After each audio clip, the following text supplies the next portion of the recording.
Welcome, friends, to Crazy Women Country, where women's voices matter. We bring you the greatest female voices in the music industry, from the artists, songwriters, and producers, to managers and executives, and all the women who make the music industry what it is today. Thank you for joining us.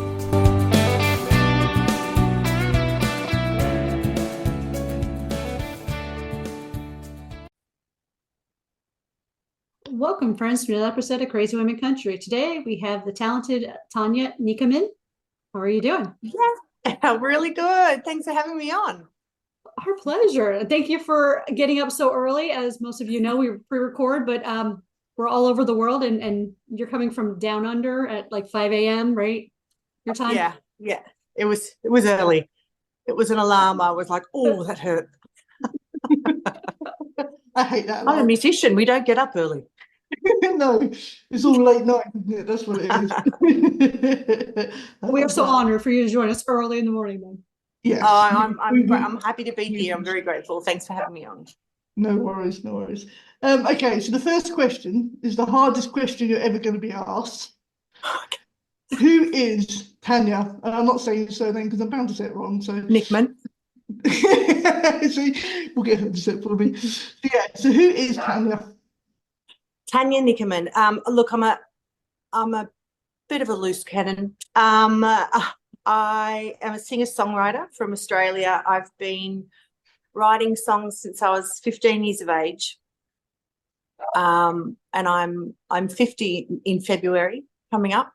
And I grew up in a musical family. My dad was a bass player and a songwriter, and my aunties are the most phenomenal singers. So I've grown up, watching these musicians, and I was like, I just want to be like them. So I'm very lucky in that respect, that music was just a part of my life. And there was always a band rehearsing in the garage as a kid, and we'd go out there and watch Dad's band play. And so, yeah, I've been and my dad taught me to play bass when I was 13. So I played bass for 15, 20 years. I don't play so much anymore. I just only focus on the singing and the songwriting and the recording. But, I've been having this passion, in my veins for a very, very long time. And I had a big turn of events happened about 18 months, or January 2023. So I recorded a song for my husband for our wedding day called This Is Our Love Song back in 2016. And the song's just sitting there. It was for a wedding day. I was never going to release it. It was a very personal song and a beautiful song. And my son kept sort of saying, Mum, you should just put it on Spotify and iTunes. Like, someone might use it for a wedding song, because I had nothing on the streaming services. I'm old school, we have CDs and tapes and stuff. And so I said, all right, I'll put it up. And so it went live on the 4th of January last year. And I got a message from one of my dad's mates, actually. He's like, oh, you got a song on iTunes, love? I said, yeah, I just put the wedding song up. And he said, you're number one on the singer-songwriter charts, and you're currently 23 in Australia. Elton John's 22, Harry Styles is 24. And I went, oh, well, they haven't called me. He goes, no, they don't. He goes, but keep an eye on it. And by that night, it was number 11 in Australia. And I just didn't understand. I was like, how is this happening? I didn't have a publicist or management or whatever. And then the next day, a major newspaper, Sydney newspaper, phoned and said, can we do a story on you? We've seen that your song's in the charts on iTunes. And I said, okay, sure. And so they did a massive, like nearly full-page story, popping overnight, she's a star sort of thing. And then it started to go down on the charts. And I thought, you know what? I got to number 11 in Australia. I'm pretty happy with that for a song that was never meant to be released. And went back to work on Monday. I work at the dentist. And my phone kept ringing all morning, and I didn't know the number. And often, you get those random calls from overseas. You're like, I'm not answering that. They'll leave a message if it's authentic. And there was a voicemail from it's a show in Australia called Current Affair, which is a national current affairs program. And it was the producer. And he said, I just read your story in the paper, young lady. You mean to tell me that song's been sitting there for 6 years, your son puts it on iTunes and you knock Ed Sheeran off the charts? We need to do a story on you. This is phenomenal. So next thing, they're in my house, like 2 days later, filming with massive film crew and lighting. And I'm sitting here, this mum from Wollongong, south of Sydney, is just like blown away by what's happening. And then that aired the following Saturday and it went to number 5 in the country. And I think Taylor Swift was number 6 at that point. So I was pretty happy with that. And that kind of reignited my music stuff. And I'd always had my finger in some sort of musical pie. You know, I was in doing harmonies for someone, or, you know, I managed bands for a while, but I never really gave it a red hot crack like I did in my 20s. And for the first time in my life, I'm like completely and utterly dedicated to releasing. And I have different goals, like it's about quality of the song. I'm really connecting with people rather than trying to, like, the charts and stuff is great, but it's about when people message you and go, oh my God, that song you wrote for your dad. Oh, I felt that, or whatever. So I've kind of changed my alignment, I guess. And I think as we get older as women, I don't care. I don't care what people think.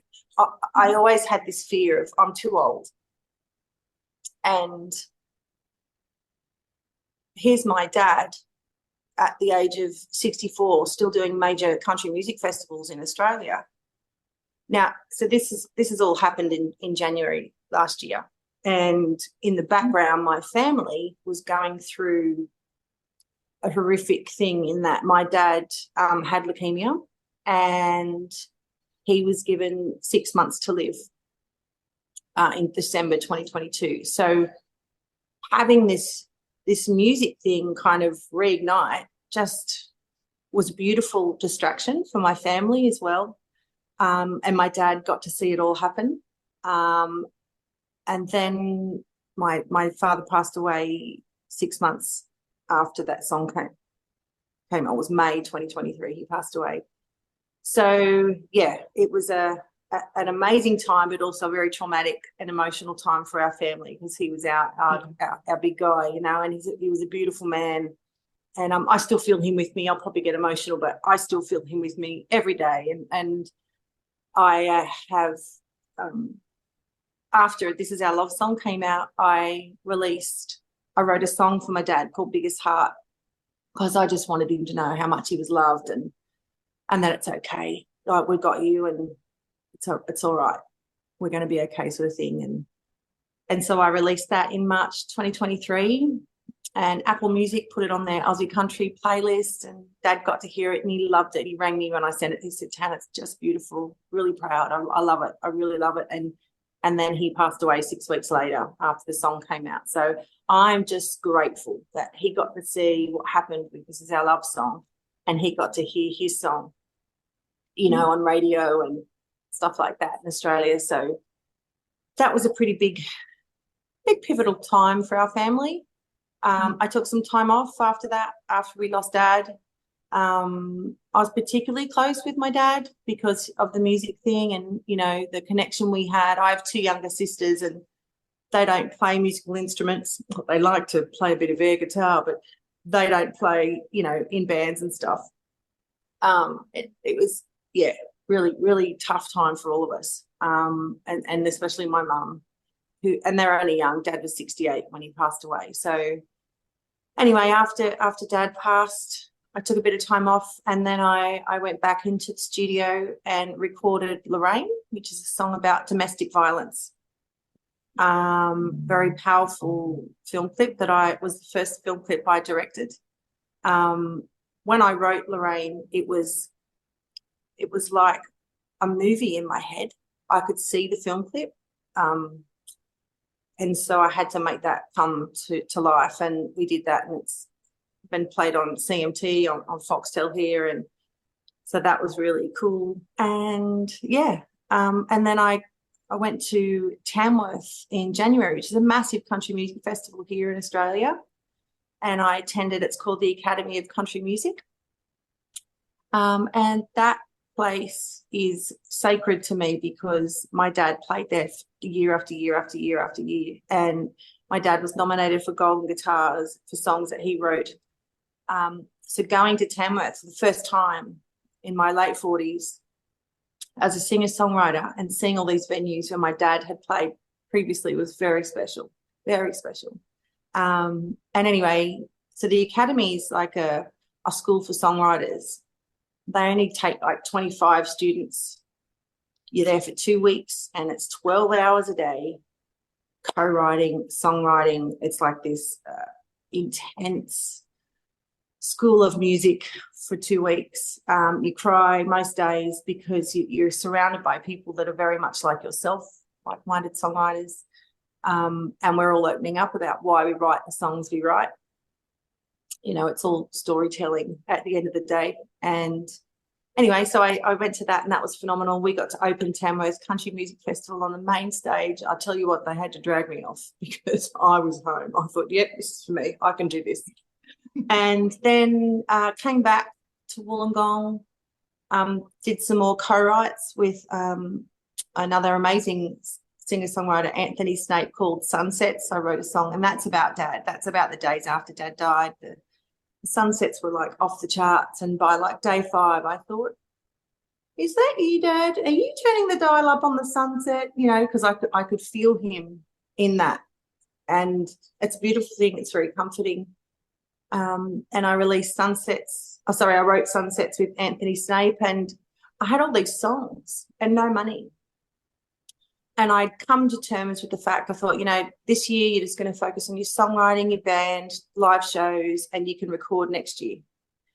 And then I received a government grant for my music. So I am releasing an album. Well, I've released an album. It's come out already in January. So I'm so thrilled that I've done that. And, you know, at the age of 50, this is my life. And I'm here for it. Awesome. In a nutshell. 50 is not old, seriously. Isn't 50 the new 40 or new 30 or something? Yeah. I'm sure something like that. And it's good to see that, you know, at any age you can live out your dreams, live out your goals, And I think it was watching my dad deteriorate, and I thought, and I was sort of he'd been sick for a couple of years, and I was sort of 47, and I thought, I know I'm going to get to 60 and regret not giving it one more red hot crack. And so that inspired me to, you know what, you need to just put a song out, just see what happens. And that's it, yeah. That's been awesome. It's good to have your son behind you as well, though, because you do find sometimes children are a bit embarrassed about their parents, but it's good that he's the one saying, look, let's put this. You know, well, he's very good also with the technical stuff, you know, with the uploading the things. And if Mummy doesn't have her glasses on, it's not going to end well. He's very creative. He's actually Isaiah. He's his music name is Izzy Sphere, and he's like hip hop rap producer. It's very different to what Mummy's doing.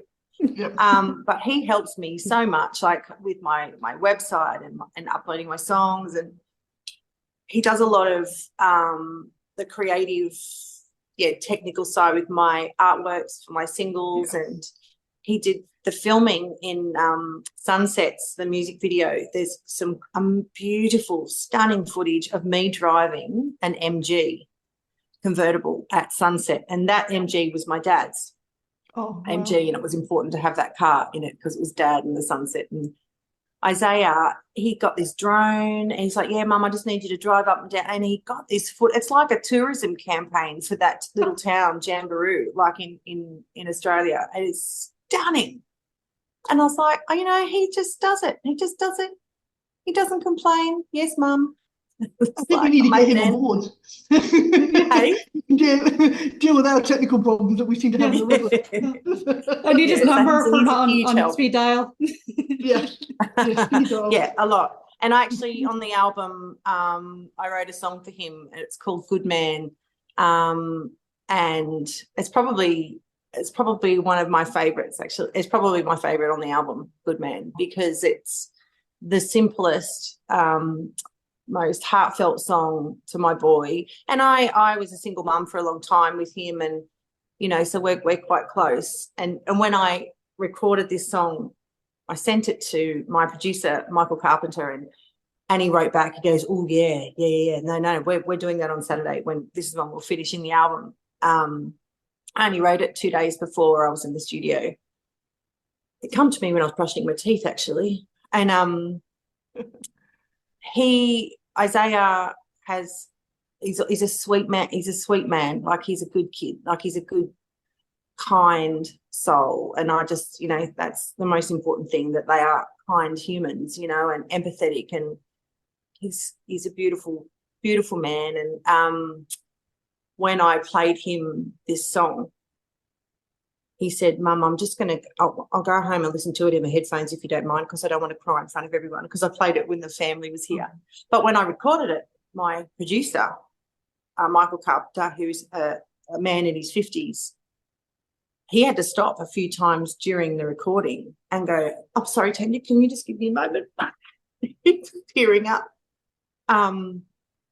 at the desk. And then I finished the song, and he goes, "Give me 20 minutes. I just got to go through all the comps." And he walked out the back with his hands on his head, bawling, sobbing his eyes out, sobbing. And he goes, "What have you done? What have you done? This may be the most beautiful, heartfelt song I've ever recorded." And that's what that song does. It just hits you in the heart and you feel it. So I'm pretty proud of that one for my boy. Everybody better watch out when they listen to that song. You need a box of tissues by you. You definitely want a honey. Get yourself a wine and a box of tissues, and it's if you need a good cry, that's the one. Oh, that is amazing. Awesome. So besides your father, obviously, tell us, who are some of the people that have inspired you musically? I grew up on like Eagles and America, and very much sort of Americana stuff. Very much my dad's taste in music and vinyl, and so I grew up on country rock kind of stuff. But then I also, my dad exposed me to so many different genres. We also, Robert Cray, who's a blues singer from America, he was a staple in our house. And then so was Whitney Houston and Michael Bolton. So there was a plethora of music and genres that we listened to. But for me, probably I have to say Jeff Buckley is one of my all-time favourites. Last Goodbye, all of his songs, but I really resonated with him. And when he died, I wrote a song actually years and years ago when he died, and for him, because I just love him and his tone and the way he writes. And I'm also like obsessed with a few other. Brandy Carlisle, I discovered her, I think it was like the Grammys or something, and she played The Joke. And I was like,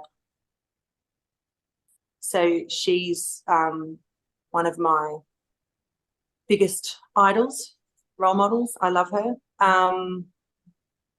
Who else? Oh, Lainey Wilson. Oh, gosh, can't get enough. Like, seriously, stop.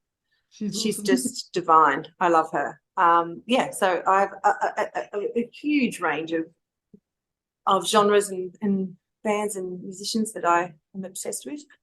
Perfect. Including myself.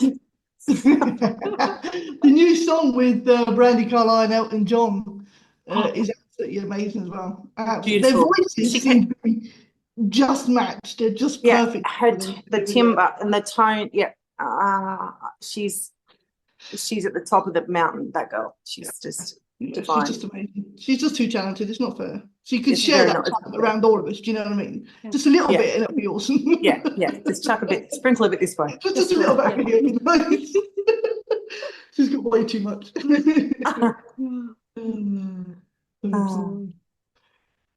It has been a pleasure having you on today, and you are welcome back anytime. Next time we'll try Thank to make it so you. early in the morning for you, late for Paula. Yeah, we middle might of the push day it for back me. a little bit. Yeah, we'll move it back just a little bit for you, help you out. Yeah, we'll make Paula get up early in the morning.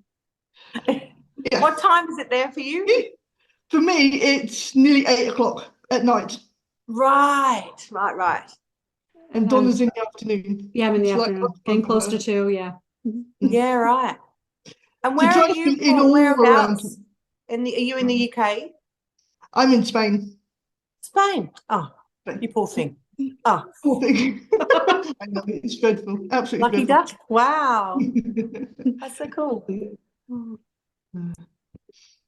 Again, it's been a pleasure, and you are more than welcome back anytime. We'll make sure that your links are in the description, so you can go check out. Everyone can go check out the new album, download it, buy Thank it. you. CD. Yes. Does it still come on cassette? Like, do they make No, still but cassettes? But they do make I've records got again.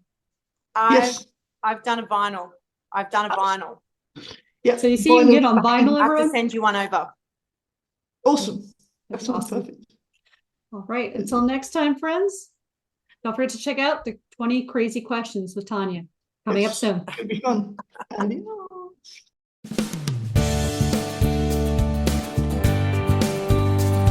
If you enjoyed today's episode of Crazy Women Country, don't forget to give us a thumbs up. Be sure to click the subscribe button for new interviews weekly. And thank you, friends, for joining us today on Crazy Women Country, where women's voices matter.